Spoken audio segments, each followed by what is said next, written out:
ಶ್ರೀಪಾದಂಗಳವರ ಶುಕ್ಲ ಯಜುರ್ವೇದಿಯ ಕಣ್ಣು ಪೀಠಾಧೀಶರಾದಂಥ ಗುರುಗಳ ಅನುಗ್ರಹವನ್ನು ಸಂದೇಶವನ್ನು ಹೊತ್ತು ಇವತ್ತು ಶ್ರೀಯುತ ಮನೋಹರ್ ಮಾಡಿಗೇರಿ ಕಣ್ವ ಅಭಿವೃದ್ಧಿ ಟ್ರಸ್ಟಿನ ಕಾರ್ಯಾಧ್ಯಕ್ಷರು ಹಾಗೂ ನಮ್ಮ ಶ್ರೀ ರಾಘವೇಂದ್ರ ಆಲ್ಗೂರ್ ಕಾರ್ಯಾಧ್ಯಕ್ಷರು, ನಮ್ಮ ಕಣ್ವ ಮಠದ ಅಭಿವೃದ್ಧಿ ಟ್ರಸ್ಟ್ ಹಾಗೂ ಕಾನೂನು ಸಲಹೆಗಾರರಾದಂಥ ಶ್ರೀ ಪ್ರಶಾಂತ್ ಕುಲಕರ್ಣಿ, ಉಪಾಧ್ಯಕ್ಷರಾದಂಥ ಶ್ರೀಯುತ ರಾಜು ಜೋಶಿ ಇವರ ನೇತೃತ್ವದಲ್ಲಿ ಅಖಿಲ ಕರ್ನಾಟಕ ಬ್ರಾಹ್ಮಣ ಮಹಾಸಭಾ ಏನು 18, 19 ಇದೇ ತಿಂಗಳ ಬೆಂಗಳೂರಿನಲ್ಲಿ ನಡೀತಕ್ಕಂಥ ಸಮ್ಮೇಳನದಲ್ಲಿ ಶುಕ್ಲ ಯಜುರ್ವೇದಿಗಳಿಗೆ ಅಗೌರವ ತೋರಿಸಿದಂಥ ಈ ಒಂದು ಸನ್ನಿವೇಶದಲ್ಲಿ ಇವತ್ತಿನ ಪತ್ರಿಕಾಗೋಷ್ಠಿಯನ್ನು ನಾವು ಕರೆದಿದ್ದೇವೆ. ಆ ಪತ್ರಿಕಾಗೋಷ್ಠಿಯನ್ನು ಮುಂದೆ ನಡೆಸ್ಕೊಡ್ಬೇಕಂತೇಳಿ ಮತ್ತೊಮ್ಮೆ ಎಲ್ಲ ಮಹನೀಯರಿಗೆ ಸ್ವಾಗತಿಸಿ ಅವರಿಗೆ ವಿನಂತಿ ಮಾಡಿಕೊಳ್ತೇನೆ. ಎಲ್ಲ ಮಾಧ್ಯಮ ಮಿತ್ರರಿಗೆ ನನ್ನ ನಮಸ್ಕಾರಗಳು. ಈ ಸ್ವಲ್ಪ AKBMS ವಿಷಯವಾಗಿ ಅವರೊಂದು AKBMSದವರು 18-19ನೇ ತಾರೀಕು ಒಂದು ಸುವರ್ಣ ಮಹೋತ್ಸವ ಕಾರ್ಯಕ್ರಮವನ್ನು ಏರ್ಪಡಿಸಿದ್ದಾರೆ.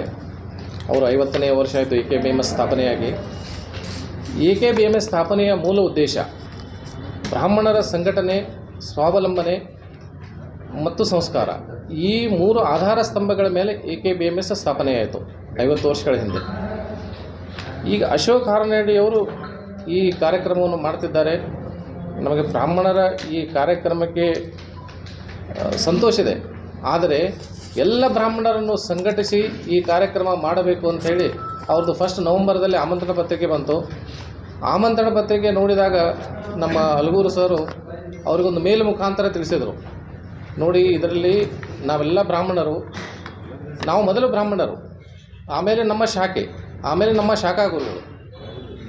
ಅದರಲ್ಲಿ ನಮ್ಮ ಶಾಖಾ ಗುರುಗಳು ನಾವು ಯಾಜ್ಞವಲ್ಕರ ಪರಂಪರೆಯಲ್ಲಿ ಬಂದ ಪೀಠವನ್ನು, ನಮ್ಮ ಪೀಠಾಧಿಪತಿಗಳನ್ನು, ಶುಕ್ಲ ಯಜುರ್ವೇದಿಗಳನ್ನು ಈ ನಿಮ್ಮ ಕಾರ್ಯಕ್ರಮದಲ್ಲಿ ಅವರನ್ನು ಆಹ್ವಾನ ಮಾಡಿಲ್ಲ ಮತ್ತು ಶ್ರೀ ಯಾಜ್ಞವಲ್ಕರ ಗುರುಗಳ ಭಾವಚಿತ್ರವನ್ನು ಕೂಡ ಇದರಲ್ಲಿ ನೀವು ಹಾಕಿಲ್ಲ ಅಂಥೇಳಿ ಇವರು ಅವರಿಗೆ ಮನವಿ ಮಾಡಿಕೊಂಡ್ರು. ಈ ಒಂದು ಇಮೇಲ್ ಮೂಲಕ ಕೂಡ ಒಂದು ಮನವಿ ಪತ್ರವನ್ನು ಕಳಿಸಿದ್ರು. ಅದಕ್ಕೂ ಅವ್ರ ಕಡೆಯಿಂದ ಏನೂ ರಿಪ್ಲೈ ಬರಲಿಲ್ಲ. ಆಮೇಲೆ ನಮ್ಮ ಸಮಾಜದ ಸಂಘ ಸಂಸ್ಥೆಗಳು ಕೂಡ ಅಶೋಕ್ ಹಾರನಹಳ್ಳಿ ಅವರಿಗೆ ಪರ್ಸ್ನಲ್ಲಾಗಿ ಮೀಟಾಗಿ ಅವರಲ್ಲಿ ಟೆಲಿಫೋನಿಕಲಿ ಮಾತಾಡಿ, ನೋಡಿ ಶುಕ್ಲ ಯಜುರ್ವೇದ ಬ್ರಾಹ್ಮಣರಲ್ಲಿ ಇರುವಂಥ ಒಂದು ದೊಡ್ಡ ಸಮಾಜ ಇದೆ, ನೀವು ಬ್ರಾಹ್ಮಣರನ್ನು ಎಲ್ಲರೂ, ನೀವು ಅಧ್ಯಕ್ಷರಾದ್ದರಿಂದ ಎಲ್ಲ ಬ್ರಾಹ್ಮಣರನ್ನು ಜೊತೆಗೂಡಿಸಿಕೊಂಡು ಈ ಕಾರ್ಯಕ್ರಮ ಮಾಡಬೇಕಾದದ್ದು ನಿಮ್ಮ ಕರ್ತವ್ಯ, ಅದಕ್ಕೆ ನೀವು ಎಲ್ಲರನ್ನೂ ಒಗ್ಗೂಡಿಸಿ ಈ ಕಾರ್ಯಕ್ರಮ ಮಾಡಬೇಕು ಅಂಥೇಳಿ ಎಲ್ಲರೂ ಅವರನ್ನು ರಿಕ್ವೆಸ್ಟ್ ಮಾಡಿದ್ರು. ಆದರೆ ಅವರಿಂದ ಯಾವುದೋ ಒಂದು ಪಾಸಿಟಿವ್ ಉತ್ತರ ಬರಲಿಲ್ಲ. ಈಗ ರೀಸೆಂಟಾಗಿ ಅವರೊಂದು ಮೊನ್ನೆ ಒಂದು ಕಾನ್ಫರೆನ್ಸ್ ಮಾಡಿದ್ರು. ಅದರಲ್ಲಿ ತಾವೇ ಹೇಳ್ತಾರೆ, ಯಾಜ್ಞವಲ್ಕ್ಯರು ಬರೆದಂಥ ಸಿದ್ಧಾಂತಗಳಿಗೆ ಶಂಕರಾಚಾರ್ಯರು ಭಾಷ್ಯ ಬರೆದರು ಅಂಥೇಳಿ. ನಿಮಗೆ ಯಾಜ್ಞವಲ್ಕ್ಯರು ಬರೆದಂಥ ಭಾಷ್ಯ ಬರೋದ್ರು ಅಂತ ಹೇಳ್ತೀರಿ, ಆದರೆ ನೀವು ಯಾಜ್ಞವಲ್ಕ್ಯ ಗುರುಗಳನ್ನು ಈ ಕಾರ್ಯಕ್ರಮದಲ್ಲಿ ಅವರು ಫೋಟೋ ಹಾಕಲಿಕ್ಕೆ, ಆಮೇಲೆ ಯಾಜ್ಞವಲ್ಕ್ಯ ಗುರುಗಳ ಒಂದು ಫಾಲೋವರ್ಸು ಶುಕ್ಲ ಯಜುರ್ವೇದಿಗಳು, ಆ ಶುಕ್ಲ ಯಜುರ್ವೇದಿಗಳ ಶಾಖೆಯ ಪೀಠ ನಮ್ಮ ಇಡೀ ಭಾರತಕ್ಕೆ ಒಂದೇ ಪೀಠ, ಹುಣಸೆಹೊಳೆ ಶ್ರೀಮತ್ ಕಣ್ಣು ಮಠ ಮೂಲ ಮಹಾಸಂಸ್ಥಾನ, ಆ ಪೀಠಾಧಿಪತಿಗಳನ್ನು ನೀವು ಕಾರ್ಯಕ್ರಮಕ್ಕೆ ಕರೆದಿಲ್ಲ. ಈ ವಿಷಯವಾಗಿ ಹಲವಾರು ಸಂಘ ಸಂಸ್ಥೆಗಳು ಮಾತನಾಡಿದರು. ಆಮೇಲೆ ನಮ್ಮ ಅಲಗೂರು ಸರ್ ವಿನಂತಿ ಪತ್ರವನ್ನು ಅವರಿಗೆ ಕಳಿಸಿದರು. ಏನಾದರೂ ಅವರು ಈ ವಿಷಯವನ್ನು ಗಂಭೀರವಾಗಿ ಪರಿಗಣಿಸಲಿಲ್ಲ. ಇನ್ನೊಂದು ಆಮಂತ್ರಣ ಪತ್ರಿಕೆಯಲ್ಲಿ ನೋಡಿ, ಅವರು ಇನ್ನೊಂದು ಸ್ಟೇಟ್ಮೆಂಟ್ ಕೊಟ್ಟರು, ಶೃಂಗೇರಿ ಶ್ರೀಗಳ ಆಜ್ಞೆ ಆಗಿದೆ, ನಮಗೆ ಮತ್ಯಾವ ಶ್ರೀಗಳ ಆಜ್ಞೆ ಬೇಕಾಗಿಲ್ಲ ಅಂತೇಳಿ.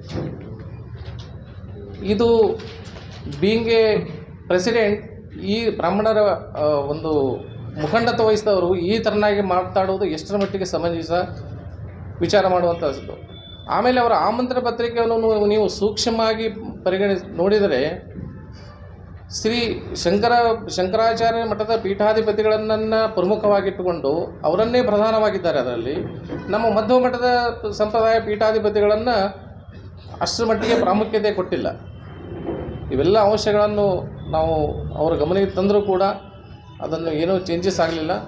ಅದಕ್ಕೆ ನಾವು ಈ ವಿಷಯವನ್ನು ಮಾಧ್ಯಮದವರು ಈಗಾಗಲೇ ಅವರಿಗೆ ಸಾಕಷ್ಟು ಲೆಟರ್ಗಳನ್ನು ಕೊಟ್ಟಿದ್ದೇವೆ, ನಾವು ಕಮ್ಯುನಿಕೇಷನ್ ಮಾಡೋದು ಏನೂ ಆಗಲಿಲ್ಲ ಅಂತ ನಾವು ಮಾಧ್ಯಮ ಮುಖಾಂತರ ಈ ಎಲ್ಲ ವಿಷಯಗಳನ್ನು ತಿಳಿಸಲಿಕ್ಕೆ ಪ್ರಯತ್ನ ಪಡ್ತಾ ಇದ್ದೇವೆ. ಆಮೇಲೆ ಲೀಗಲ್ ನಾವು ಇವೆಲ್ಲ ಮುಗಿದ ಮೇಲೆ ಅವರು ಯಾವುದೂ ಆಗಲಿಲ್ಲ ಅನ್ನೋ ಸಲುವಾಗಿ ನಮ್ಮ ಹಲಗೂರು ಸರ್ ಏನಂದ್ರು, ನಾವು ಇದನ್ನು ಕಾನೂನಾತ್ಮಕವಾಗಿ ಹೋರಾಟ ಮಾಡೋಣ ಅಂತ ಒಂದು ನಿರ್ಣಯಕ್ಕೆ ಬಂದು ನಾವು ಕಾನೂನಾತ್ಮಕವಾಗಿ ಹೋರಾಡಲಿಕ್ಕೆ ಸ್ಟಾರ್ಟ್ ಮಾಡಿದೆವು. ಕಾನೂನಾತ್ಮಕವಾಗಿ ಹೋರಾಟದಲ್ಲಿ ನಾವು ಏನೇನು ಸ್ಟೆಪ್ಸ್ ತೊಗೊಂಡಿವು, ಏನಾಯ್ತು ಅನ್ನೋದು ನಮ್ಮ ಕಾನೂನು ಸಲಹೆಗಾರಾದ ಪ್ರಶಾಂತ್ ಕುಲಕರ್ಣಿಯವರು ಎಕ್ಸ್ಪ್ಲೇನ್ ಮಾಡ್ತಾರೆ.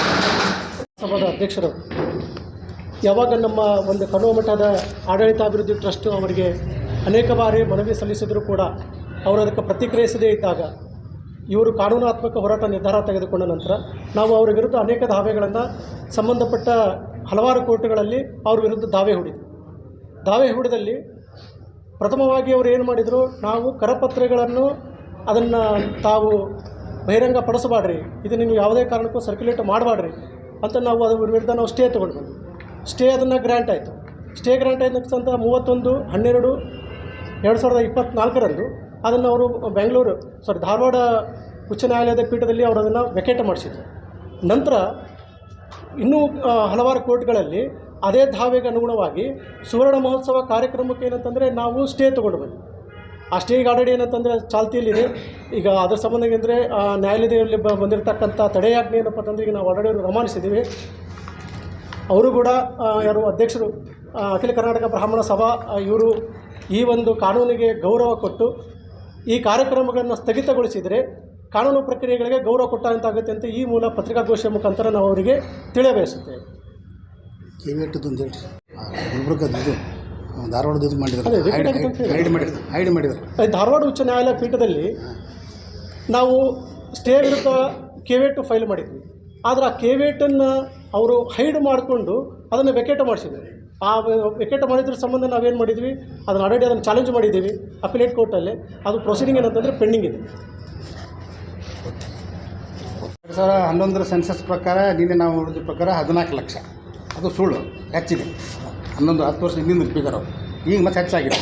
ಅವರು ಹೇಳೋದು 14 ಲಕ್ಷ, ಈಗ ಸುಮಾರು 25-26 ಲಕ್ಷ ಇರಬೇಕು. ಸಬ್ ಕಾಸ್ಟು ಕಾಂತರಾಜು ವರದಿ ಪ್ರಕಾರ 44 ಸಬ್ ಕಾಸ್ಟ್. ಸಬ್ ಕಾಸ್ಟ್ ನಮ್ಮದು ಕಣ್ಣು ಶುಕ್ಲೇಜರ್ಗಿದೆ.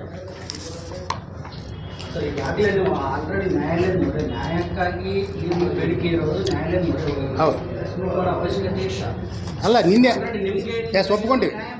ಹೌದು, ಯಾಕೆ ಮಾಡಿದ್ದೀವಿ ಅಂತಂದರೆ ಹೌದು ಇಲ್ಲ ಯಾಕೆ ಮಾಡಿದ್ದೀವಿ ಅಂತಂದರೆ ಮೊನ್ನೆ ಒಂದು ಪ್ರೆಸ್ ಮೀಟ್ ಮಾಡಿದ್ರು ಸಾಹೇಬರು, ಹರನಳ್ಳಿ ಸಾಹೇಬರು. ಅದರಲ್ಲಿ 6 ಮಿನಿಟ್ ಮಾತಾಡಿದ್ದಾರೆ. ಕಣ್ಣ ಮಠದವರು ಸ್ವಾಮಿಗಳಿಗೆ ಕರೆಯೋ ಅವಶ್ಯಕತೆ ಇಲ್ಲ, ಎಲ್ಲ ಯತಿಗಳು ತಾವೇ ಸ್ವಯಂ ಪ್ರೇರಿತವಾಗಿ ಬರಬೇಕು ನಮ್ಮ ಕಾರ್ಯಕ್ರಮಕ್ಕೆ. ನಾವು 100 ಮಂದಿ ಸ್ವಾಮಿಗಳು ಯಾರಂತ ಕರೆಯೋಣ, ಒಂದು ವಾರ ಗಟ್ಟಲೆ ಬೇಕಾಗ್ತದೆ ಸಮ್ಮೇಳನ ಮಾಡಲಿಕ್ಕೆ. ಹಾಗಾದರೆ ಉಳಿದ ಸ್ವಾಮಿಗಳ ಹೆಸರು ಹಾಕಬೇಕಾಗಿತ್ತು. ಹಾಕುವಾಗ ಸಾಮಾನ್ಯ ನೀವು ಕರ್ನಾಟಕದ ಎಲ್ಲ ಯತಿಗಳು ಸ್ವಾಗತ ಅಂತ ಹಾಕಬೇಕಾಗಿತ್ತು. ಅದರ ಆಮೇಲೆ ಇನ್ನೂ ಮುಂದುವರೆದು ಏನು ಮಾತಾಡ್ತಾರೆ, ಕಣ್ವ ಸಮಾಜ ಇದರಲ್ಲಿ ಶುಕ್ಲಯಜುರ್ಗಳು 2 ಪಂಗಡ ಇದೆ, ಒಂದು ಸ್ಮಾರ್ತ, ಒಂದು ಬ್ರಾಹ್ಮಣ ಅಂತೇಳಿ. AKBMS ಅಧ್ಯಕ್ಷರಾಗಿ ಒಂದು ಸಂಘಟನೆಯಲ್ಲಿ 2 ಪಂಗಡ ಅಂತ ಹೇಳೋದು ಅವ್ರು ತಪ್ಪು. ಮೊದಲನೇ ಮಾತು ನಾನು ಸ್ಪಷ್ಟವಾಗಿ ಹೇಳಬಯಸ್ತಾ ಇದ್ದೀನಿ ತಮಗೆ, ಹರನಳ್ಳಿ ಸಾಹೇಬರ ಬಗ್ಗೆ ವೈಯಕ್ತಿಕವಾದಂಥ ಯಾವ ರಾಗದ್ವೇಷಗಳು ನಮಗಿಲ್ಲ. ಅವ್ರು ಏನು ಮಾಡಿದ್ರಪ್ಪ ಅಂದರೆ ಇಡೀ ಸಮಾಜವನ್ನು ಸಂಘಟನೆ ಮಾಡೋ ಬದಲಾಗಿ ಸಮಾಜವನ್ನು ಒಡೆಯುವ ಕಾರ್ಯನಿರತರಾಗಿದ್ದಾರೆ. ಇದನ್ನು ಸ್ಪಷ್ಟವಾಗಿ ಹೇಳ್ತಾ ಇದ್ದೀನಿ ನಾನು. ಇದನ್ನು ಮಾನ್ಯ ಮುಖ್ಯಮಂತ್ರಿಗಳ ಗಮನಕ್ಕೆ ತಂದೀನಿ, ಮಾನ್ಯ ಸೆಕ್ರೆಟರಿ ಗಮನಕ್ಕೆ ತಂದೀನಿ, ಮಾನ್ಯ ಗುಂಡೂರಾವ್ ಸಾಹೇಬ್ರ ಗಮನಕ್ಕೆ ತಂದೀನಿ. ಅವ್ರು ಮಾಡಿದ ಕಾರ್ಯಗಳು ಏನಂತಂದರೆ ಎಲ್ಲರೂ ಜಕೊಂಡು ಹೋಗಬೇಕಾಗಿತ್ತು. ಆ ಕೆಲಸದಲ್ಲಿ ವಿಫಲರಾಗ್ಯಾರ. ಅದನ್ನು ಅವ್ರು ಎಷ್ಟು ಸರಿ ನಾವು ಸಾಮಾನ್ಯವಾಗಿ ಒಂದು 5-6 ಸರಿ ಅವ್ರಿಗೆ ಫೋನ್ ಮಾಡಿ ಮಾತಾಡಿದ್ರು ಕೂಡ ಮಾತಾಡೋದು ರೆಡಿಯಿಲ್ಲ. ಒಂದು ವಾಯ್ಸ್ ಮೆಸೇಜ್ ನಮ್ಮ ಹತ್ರ ನಮ್ಮ ವಿಲಾಸರಾವ್ ಅಂತೇಳಿ ನಮ್ಮ ಸ್ನೇಹಿತರು ಮಾತಾಡ್ತಾರೆ. ಅವ್ರು ಏನು ಮಾತಾಡಿದ್ರು ಅಂತ ವಿಲಾಸರಾವ್ ಅದನ್ನು ಹೇಳಿ. ಸ್ವಲ್ಪ ತಡವಾಗಿ ಬಂದಿದ್ದೇವೆ. ನಾನು ಸಂಭಾವ್ಯ ಪುರಸಭೆ ಸದಸ್ಯ, ಕಾಂಗ್ರೆಸ್ ಯುವ ಮುಖಂಡ. ನಾನು ಹರನಳ್ಳಿ ಸಭೆ ಇದೆಲ್ಲ ನೋಡ್ತಾಗ ನಾನು ಸ್ವಲ್ಪ ಬೇಜಾರು ಅನಿಸ್ತು ನನಗೆ. ನಾನು ದೂರವಾಣಿ ಮೂಲಕ ಸಾಹೇಬ್ರ ರಿಕ್ವೆಸ್ಟ್ ಮಾಡಿದೆ, ಎಲ್ಲರನ್ನ ಅಶೋಕ್ ಹರನಳ್ಳಿ ಸಾಹೇಬ್ ಎಲ್ಲ ಸಮಾಜದ ಎಲ್ಲರನ್ನು ಒಗ್ಗೂಡಿಸಿ ತೊಗೊಂಡು ಹೋಗ್ಬೇಕು. ಆ ಕಾರ್ಯಕ್ರಮ ಹಿಂಗಾದ್ರೆ ಚಲೋ ಆಗ್ತದೆ ಸರ್, ಹಿಂಗೆ ಮಾಡಿರಿ ಅಂತ ಹೇಳಿದಾಗ ಅವರು ಅದಕ್ಕೆ ಸ್ಪಂದನೆ ಕೊಡಲಿಲ್ಲ. ಇಲ್ಲ ನಿಮ್ಮ ಪರ್ಮಿಷನ್ ಬೇಕನ್ನು ನಾ ಮಾಡಲಿಕ್ಕೆ ನಾ ಅವ್ರಿಗೆ 3 ಸತಿ ಫೋನ್ ಮಾಡಿ ರಿಕ್ವೆಸ್ಟ್ ಮಾಡಿದ್ದು ಸರ್. ಅವ್ರು ಯಾವುದಕ್ಕೂ ಸ್ಪಂದನೆ ಕೊಡಲಿಲ್ಲ. ನೀವೇನು ಮಾಡ್ಕೊತೀರೋ ಮಾಡ್ಕೊರಿ, ಏನು ಮಾಡ್ತಾರೋ ಮಾಡಿರಿ, ಈ ರೀತಿಯಾಗಿ ಅವ್ರು ಮಾತಾಡಿದರು. ಸಮಾಜವನ್ನು ಒಟ್ಟಾಗಿ ತೊಗೊಂಡು ಹೋಗ್ರಿ ಅಂತ ಅವ್ರಿಗೆ ನಾನು 3 ಸತಿ ಹೇಳ್ತೀನಿ. ಮೇಲಾಗಿ ನಾನು ಹಾಗೆ ಅನ್ಬಾರ್ದು. ಉತ್ತರಾದಿ ಮಠ, ಆದ್ರೆ ಉತ್ತರಾದಿ ಮಠ, ಇದು ಶೃಂಗೇರಿ ಮಠ, ಕಣ್ವ ಮಠ ಇವೆಲ್ಲವನ್ನ ಬಿಟ್ಟು ಬ್ರಾಹ್ಮಣ ಸಮಾಜ ಒಂದೇ. ಈ ಒಂದು ಸಂದೇಶ ನೀವು ಕೊಡ್ಬೇಕಂತೇಳಿ ನಾ ಹಾರನಳ್ಳಿ ಸಾಹೇಬರಿಗೆ ಎಷ್ಟು ವಿನಯಪೂರ್ವಕ ಹೇಳಿದ್ರು ಕೂಡ ಅವರು ಇದನ್ನು ವಿರೋಧಿಸಿದ್ರು.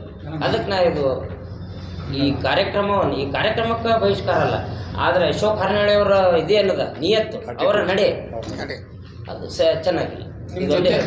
ಮಾತಾಡ್ಲಿಕ್ಕೆ ನನಗೆ ಟೈಮ್ ಇಲ್ಲ ಅಂತಂದ್ರು. ಈಗ ನೀವು ಸ್ವಯಂ ಪ್ರೇರಿತವಾಗಿ ಹೋಗ್ತಿರುವ ಈಗ ನೀವು ಹೇಳಿದ್ರಿ, ಈಗ ವ್ಯಕ್ತಿ ಬಗ್ಗೆ ಇರೋದ್ರಿಂದ ದೇಶದ ಬಗ್ಗೆ ಅಲ್ಲ, ದೇಶದ ಬಗ್ಗೆ ಅಲ್ಲ.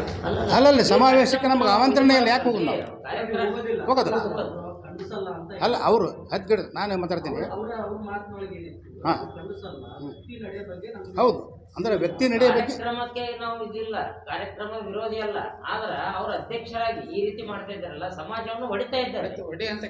ಅದೇ ಕಾರ್ಯಕ್ರಮಕ್ಕೆ ಹೋಗೋದಿಲ್ಲ, ಸ್ಪಷ್ಟವಾಗಿ ಹೋಗೋದಿಲ್ಲ. ನಾವು ಶುಕ್ಲ ವಿರೋಧಿಗಳು ಏನ್ ಮಾಡ್ತಾ ಇದ್ದಾರೆ, ಈ ಅಖಿಲ ಕರ್ನಾಟಕ ಬ್ರಾಹ್ಮಣ ಮಹಾಸಭೆಯನ್ನು ಇಟ್ಕೊಂಡು ತಾವು ರಾಜಕೀಯ ಮಾಡ್ತಾ ಇದ್ದಾರೆ. ಓಪನ್ ಆಗಿ ಹೇಳೋದಾದ್ರೆ ಇದು ಸ್ಪಷ್ಟ. ರಾಜಕೀಯ ಮಾಡಿದ್ರೆ ಬೇರೆ ಇದಿದೆ, ರಾಜಕೀಯ ಮಾಡೋದಲ್ಲ, ರಾಜಕೀಯ ಮಾಡಿ ನಾವು ರಾಜಕೀಯ ಮಾಡ್ತೀವಿ, ಅವ್ರಿಗೂ ಸರ್ ರಾಜಕೀಯ ಮಾಡ್ತಾರೆ, ಅದಕ್ಕೆ ಬೇರೆ ವೇದಿಕೆ ಇದೆ. ಆದರೆ ಇದು ಬ್ರಾಹ್ಮಣ ಮಹಾಸಭೆಯನ್ನು ಇಟ್ಕೊಂಡು ನೀವು ರಾಜಕೀಯ ಮಾಡ್ತೀರಲ್ಲ, ಇದು ಶುದ್ಧ ತಪ್ಪು. ನಾವು ಶುಕ್ಲಜಗಳಾಗಿ ನಮ್ಮ ಗುರುಗಳ ಆಜ್ಞೆಯ ಪ್ರಕಾರ ಈ ಸಮಾವೇಶದಲ್ಲಿ ಭಾಗವಹಿಸುವುದಿಲ್ಲ. ಈ ವಿಷಯವನ್ನು ನಮ್ಮ ಸಮಾಜದ ಪ್ರಮುಖರಿಗೆ ಅಥವಾ ನಮ್ಮ ಸದಸ್ಯರಿಗೆ, ನಮ್ಮ ಸಮುದಾಯದವರಿಗೆ ನಾವು ಈಗಾಗಲೇ ಮೆಸೇಜ್ ಕಳಿಸಿಬಿಟ್ಟಿದ್ದೀವಿ. ಅವರು ದೂರವಾಣಿ ಸಮುದಾಯ ಅಂದರೆ ಇದು ಶುಕ್ಲ ಯಜುರ್ವೇದಿ ಹೋಗೋದು